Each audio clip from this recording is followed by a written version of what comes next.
Hi everyone, so I'm Tristan, I'm production manager for the Paris Art Studio. So really happy to see you here today for the second workshop that we are hosting at the studio. And the first one regarding one of our projects produced internally that is called Daft Punk Memories Unlock. Just before we kick off the presentation, just wanted to introduce you to the whole team of the Paris Art Studio because it's not just us. We are 14 enthusiasts. So the studio is led by Donatien Boson, who's the studio director. We have Antoine, our partnership manager, Julien, who lead the creative team. Oscar, I guess that everyone knows him around here, who's our AR developer relations. Thomas, who is our event manager, and then the whole production squad. Hi everyone, my name is Antoine. Nice to see some familiar faces.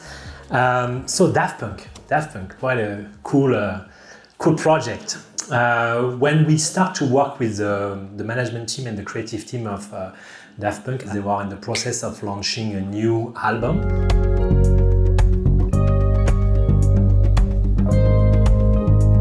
But this album was not released yet.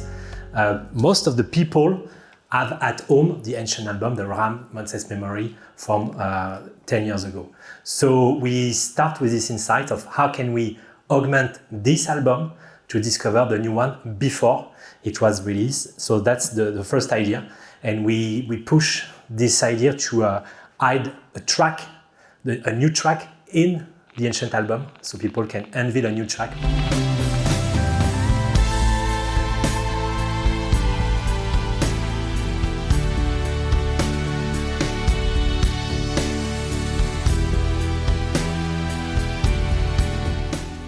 So this was the original idea, to transform the ancient album to the new one. And they are so excited by this effect that you will soon learn to replicate. So we adapt this reveal effect to another type of layout, a vertical layout, a billboard, a street billboard.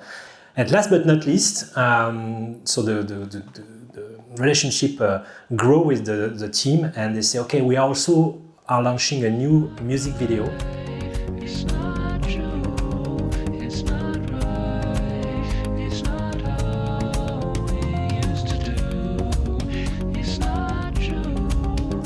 7 days before, we drop GPS coordinates on social network, etc. The fans get mad.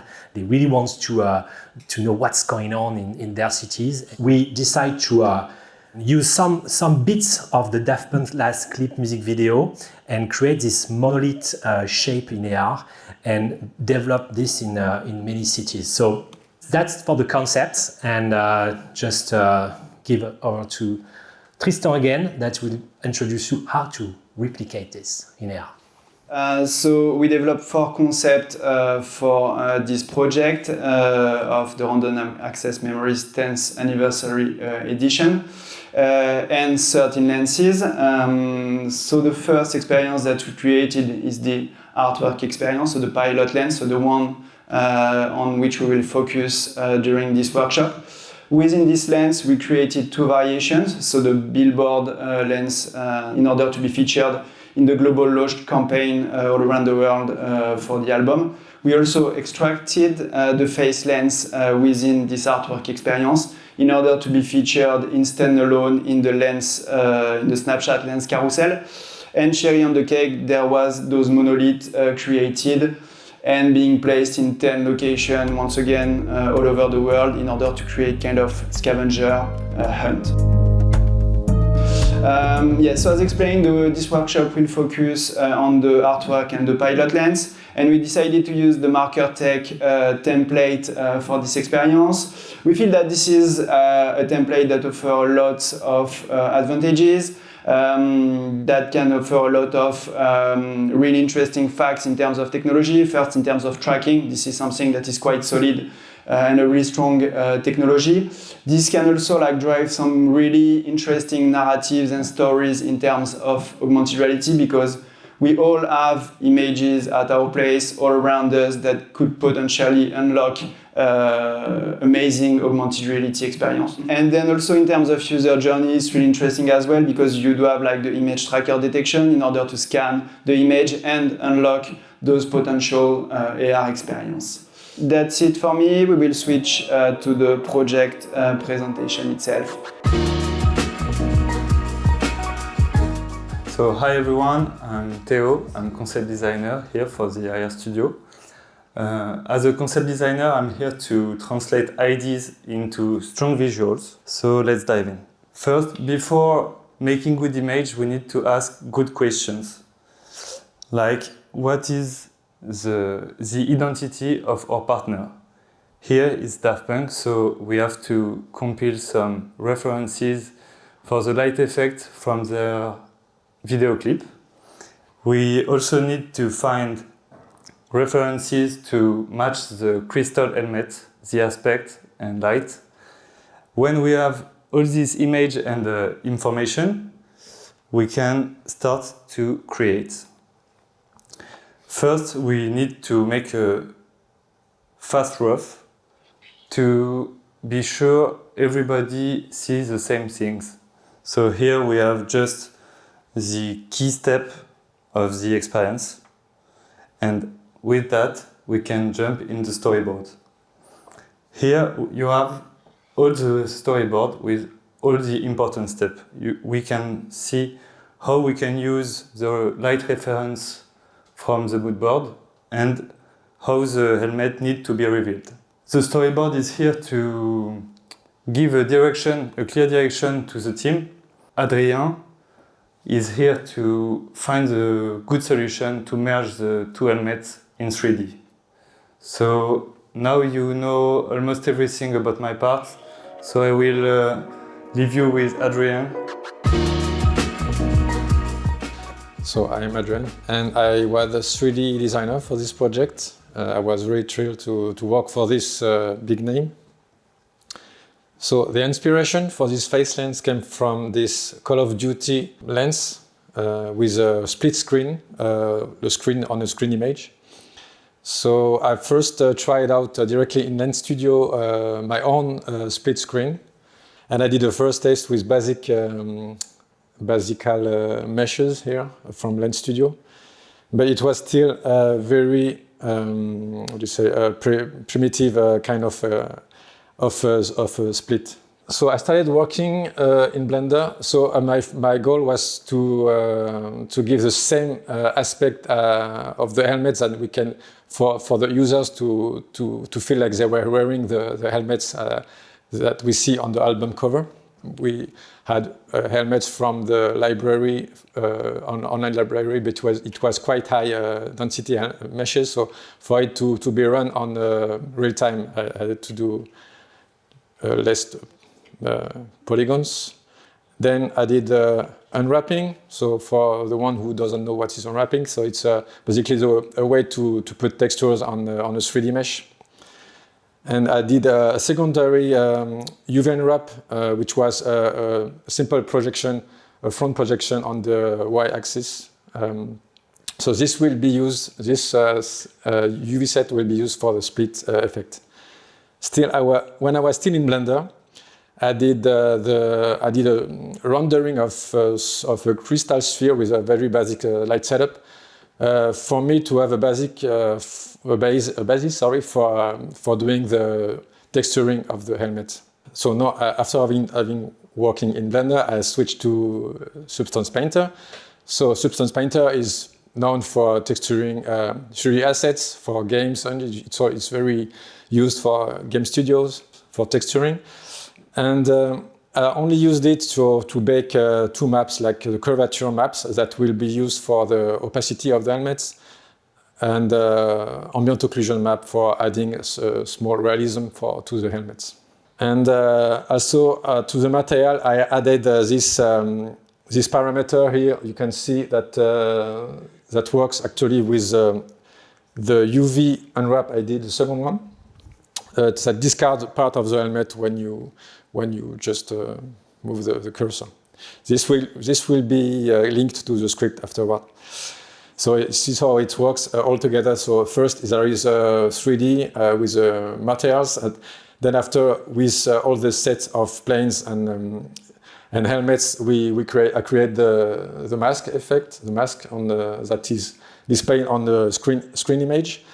To this mask, I add a glow effect, and then I overlay all together, and this creates the split effect. And after all this 3D work is done, I pass it to Simon, the VFX artist. Hello, my name is Simon. I'm a visual effects designer. And I'm going to give you a quick overview of the work that I've done on this cool project. So mainly I was responsible for like the creation of the main reveal sequence.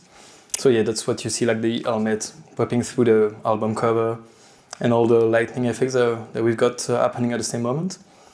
And the main challenge for me, I guess, was to bring in like the signature lightning effects that we see in the music videos and the overall art direction of the Random Access Memories album. And basically we can split that, so that's the reveal as it looks in the final lens, and here on the right you can see basically all the different passes that compose the reveal. So we've got like some particles, first the cover itself revealing. We've got some light rays popping up, some lens flares as well on the helmet. And we've got like some kind of a warping deformation of the video feed in order to get like some kind of an impactful reveal.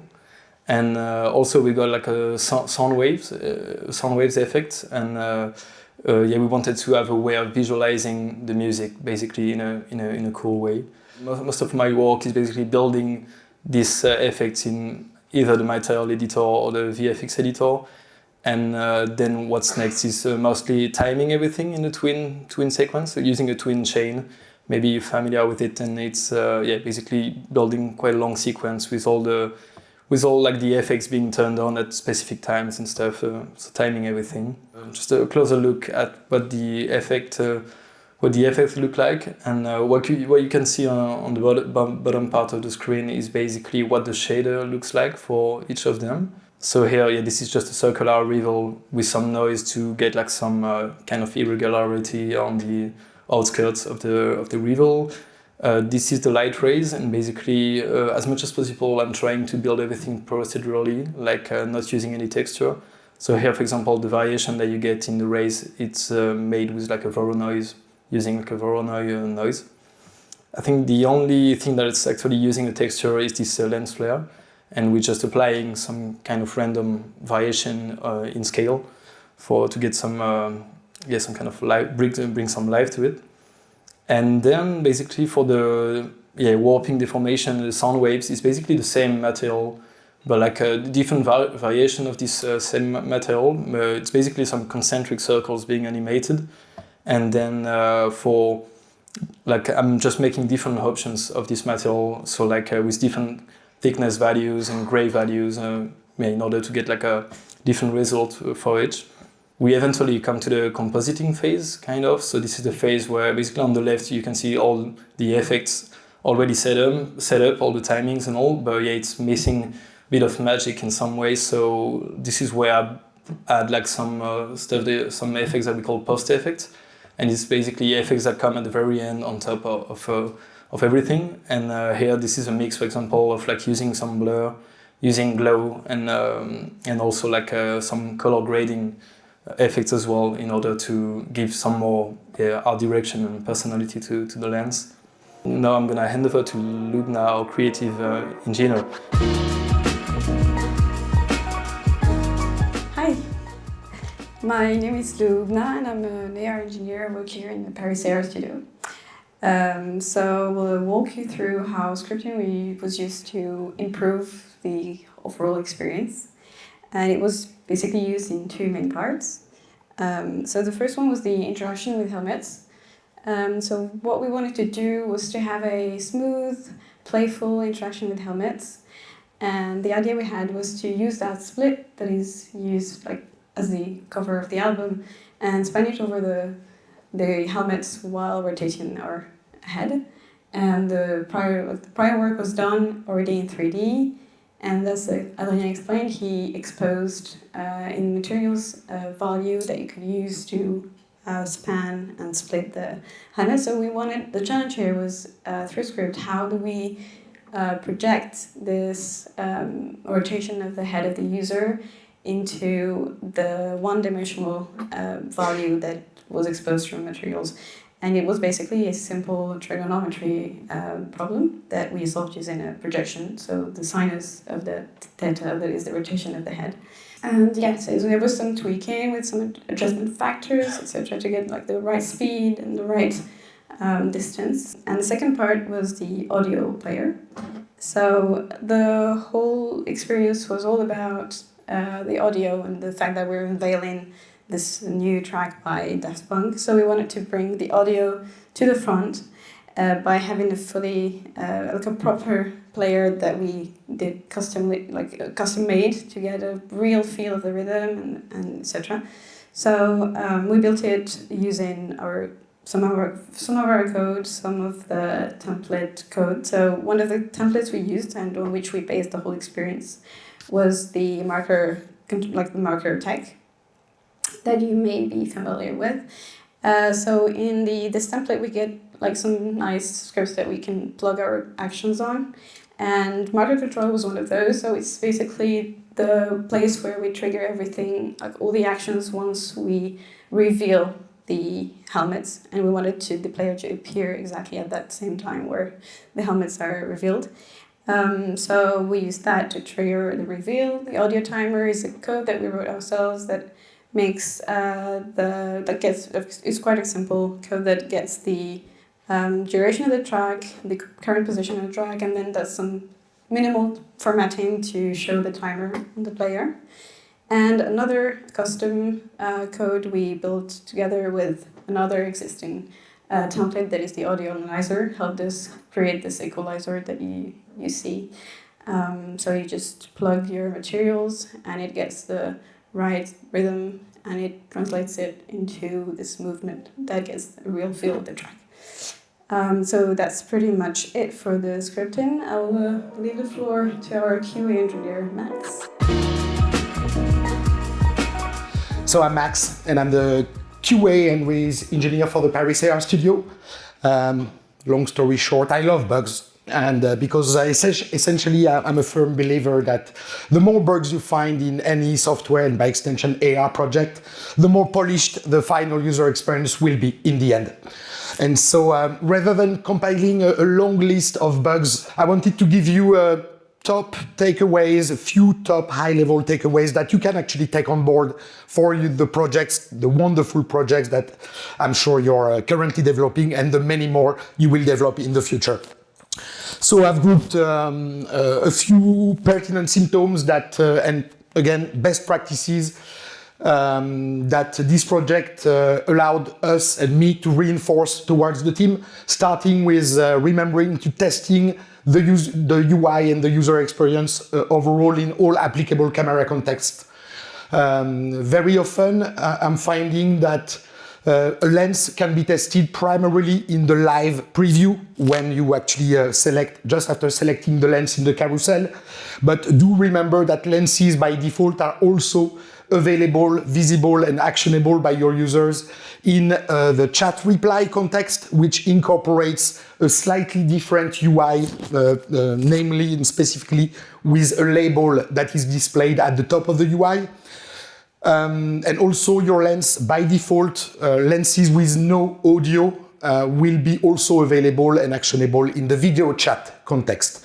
A takeaway that we've learned through this project is that you also should test the UI on a variety of devices with ideally different screen sizes and screen ratios. Specifically for our Daft Punk lenses, we found that iPhones with 9:16 screen ratios are more problematic overall than other categories of devices. Next, remember to test both your experience and the overall user experience in both live camera, so again, just after selecting the lens in the carousel, but also verify that the user experience and the UI and the final experience conforms to your expectations, to your initial intent in post-snap captures, either photo captures or video captures. And so this particular takeaway was really important in the context of Daft Punk lenses, since we wanted to encourage users to thoroughly use the experience using both the rear camera and the front camera. On the third video preview here, we're also seeing that the glow, the wonderful glow effect, which is an important component of the face lens, for some reason was missing, started going missing as soon as we were recording a video capture, or was missing in a resulting photo snap. So do remember to ensure that all components of your AR experiences appear both as expected before a snap capture and after, snap captures. And finally, something that you most likely already apply in your AR project developments is to remember and make the effort of filing and addressing symptoms throughout the development, not just in the end. And again, this is something that I'm trying to reinforce towards my colleagues on a daily basis. The few minutes you will spend taking a screen capture, taking a screen recording, identifying symptoms throughout your development, the few minutes you will spend then could represent long hours of saved development time for the entire project.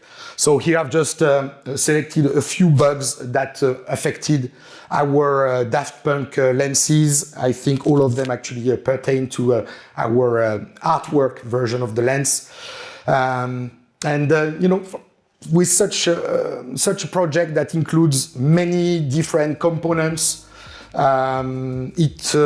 we found very valuable throughout the development to be able to identify whether a specific change during the project brought regressions. And without taking a screenshot, taking a video recording, there is no way you can tell whether a specific change in the code, in the Lentil project, did actually result in that specific regression.